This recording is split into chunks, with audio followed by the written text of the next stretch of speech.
La gravació d'aquest tutorial es va fer en un indret amb no molt bones condicions i té, en algunes seqüències, problemes de so. Podria tornar-lo a gravar, però vull conservar-ne aquesta versió precisament pel lloc on s'ha gravat.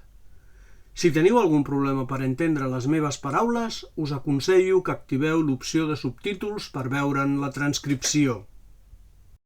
Puc estar equivocat, però crec que aquest és el primer tutorial de llengua catalana gravat per sobre de la cota 3.000. Concretament ens trobem al cim del Mulleres, a 3.030 metres, i podeu veure que tenim aquí una fantàstica vista del massís de l'Aneto. Però he vingut a parlar dels usos dels i, perquè hi ha molts usos incorrectes d'aquesta parella de pronoms. Imagineu una oració del tipus «els hi portaré la pilota». És correcte? Bé, si amb els i ens referim als nois o a les noies, no és correcte, perquè tenim dos pronoms per referir-nos a un sol referent.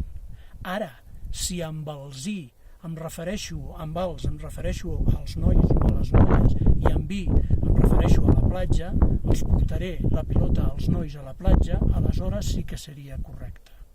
Ara penseu en una expressió del tipus els hi portaré. És correcte? Bé, depèn. Si els representa un complement directe de tercera persona del plural masculí, per exemple, els llibres, i representa el complement indirecte de tercera persona del singular a ell o a ella, sí que és correcte. Portaré els llibres a ell o a ella. Però si amb els i ens referim a un sol referent, recordeu, no és possible. Dos pronoms, un referent, no és possible.